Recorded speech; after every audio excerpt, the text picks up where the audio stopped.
Good morning, everybody. Good morning. Good morning. Welcome to this morning's Fresno Betsuin Buddhist Temple Friends and Family Lay service. We welcome you to come as you are. My name is Daryl Doy. Our temple is a place to learn about appreciation in life, cultivate positive thinking, and practice mindfulness. It's not on? No, you're not talking. Oh, okay. These are the central cores of our Jodo Shinshu Buddhist teaching over the last 800 years. We conduct and observe Jodo Shinshu rituals to cultivate our sense of equanimity or calmness and sincerity, beginning with the ringing of the Kancho bell. We appreciate your mindful silence during the service as a part of mindfulness meditation.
We will now have the reading of the three treasures by our youth minister's assistant, Kano, and the reading of our understanding of Jodo Shinshu by our Dharma school student, Michiburi.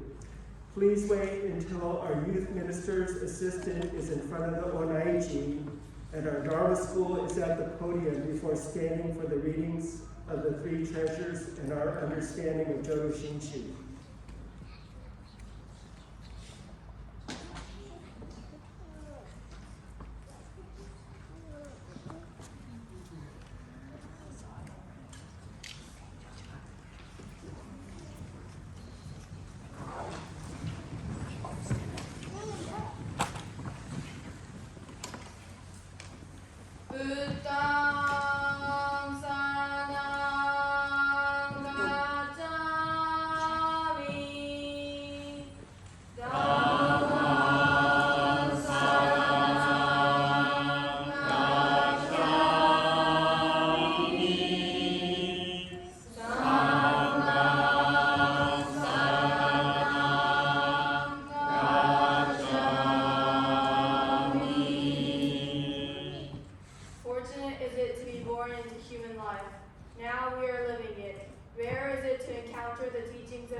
Next, we will have the flower offering by our Dharma school students, Alex and Andy.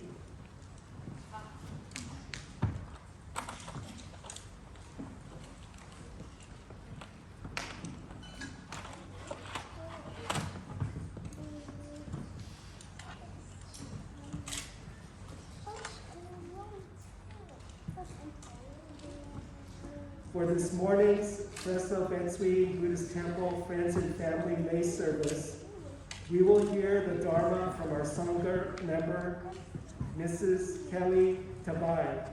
Mrs. Tabai will now share a part of her life experience in her Dharma talk, Why I Come to Service.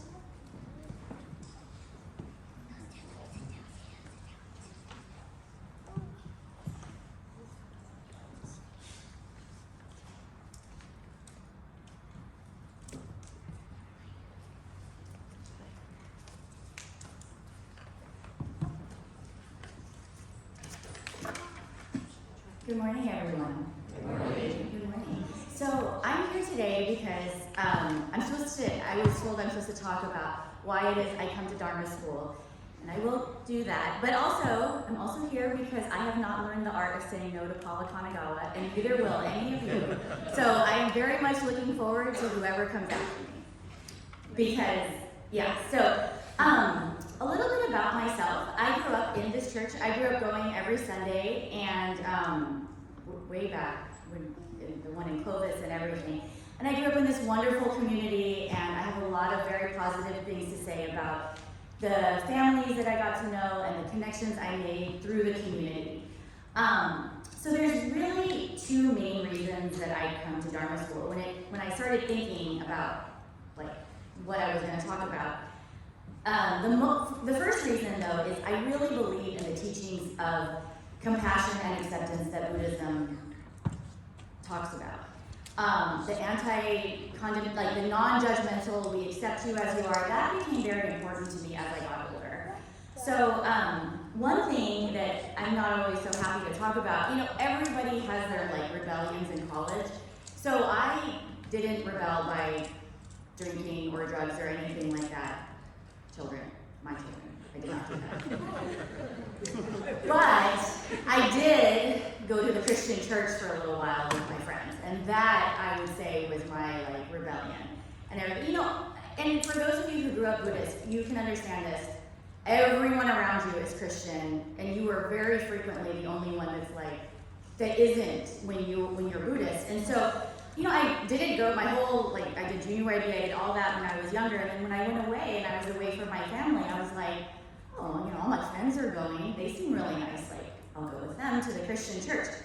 And at first it was great. We sang in English, so I understood all of the songs, and it was great. But then I started to listen to the message of what they were saying in these Christian services, and I'm not narrowing down Christianity specifically, but a lot of what they were saying was things like that I had a hard time swallowing. It was if everyone else is condemned to a certain fate, except if you're here at this church right now. And I was like, wow, that, I had a really hard time with that message, because growing up Buddhist in this wonderful community, I was like, so you're telling me that basically entire nations are going to be condemned because they haven't even been exposed to this. I have a really hard time with that. So I started to question a lot of those things, which, and to my friends' benefit, they tried to answer my questions as much as possible. But I eventually was like, I'm out. I'm going back to Buddhism. This isn't the way for me and stuff. So I did, and I went back to Buddhism, and because the Buddhist community teaches compassion and acceptance, I was accepted back right away, no questions. So I was very grateful for that.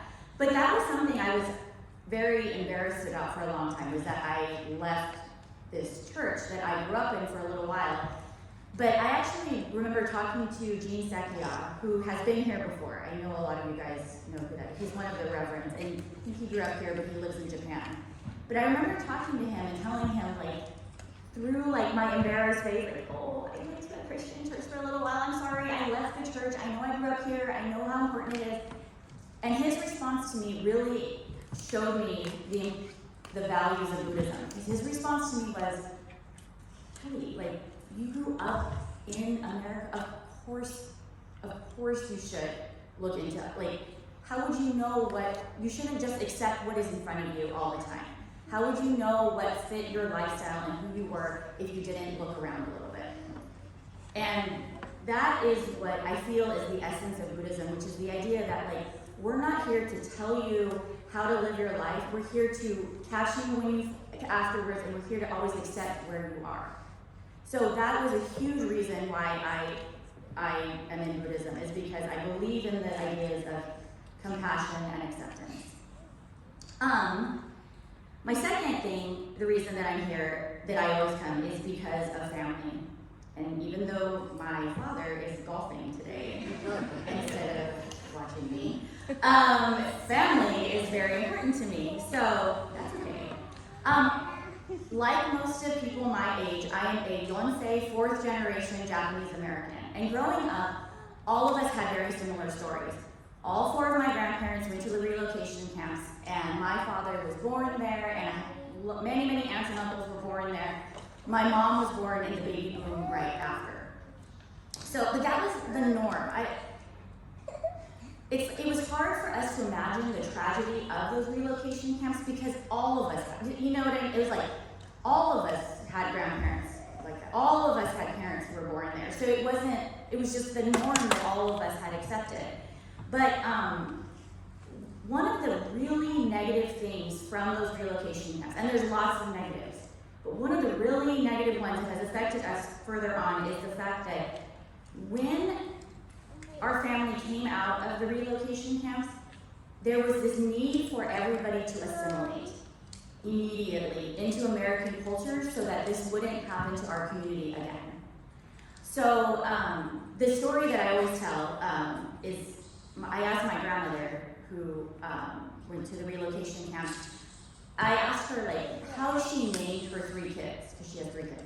So the oldest one, Naomi, she named her because it was a name that could go between Japanese and American communities, right? Naomi is both ways. And then my dad was born after that in the camps, and they named him Yoshiki because they thought that they were being sent back to Japan. So they spoke to him in Japanese, they named him Yoshiki. It was, we were going back to Japan. And then my uncle was born right after the camps, and they knew at this point that they were staying in America. So they couldn't think of an American name. So they asked some of their farm workers who were Mexican, like, what's a good name for an American boy? And they're like, Reuben. So I have an Uncle Reuben, but for anyone who speaks to someone whose native tongue is Japanese, the letter R is very difficult to articulate. So it was Reuben, like it was Uncle, like they just had a really hard time even saying his name, which just goes to show the levels that they would go to get him to assimilate. They picked a name they couldn't even pronounce. So, but that was the thing, is that right after the camps went out, I will say that even though my grandparents on that side of the family, their primary language was Japanese, those 3 kids spoke English after that. And they became very assimilated, and therefore so did we. So did our family. There's lots of benefits for us being assimilated. I could go on and on about that, but with that assimilation came a big loss in a lot of the language, a lot of the values and everything like that. They didn't come through as much in this desire, in this fear-based desire to make sure that all of us assimilated. So, as I've gotten older and I have my own kids, one reason that brings me back here is because this is the one place my family was always very certain that I needed to do. Like, go off and do whatever things you want to do, but you come back to church, you honor your family, you believe in these values that they felt were very important. So when I'm here, I often think about my grandparents from both sides and how important it is for them that I am still here. And that I'm also raising my children in this community that raised me as well. So that is really all I have to say. I hope it was very short and sweet. But, am I supposed to end? Am I supposed to? Okay, and I will close with Goshawk now. No questions. All right. No questions asked. All right. Is everybody ready? All right. So thank you guys very much. Namo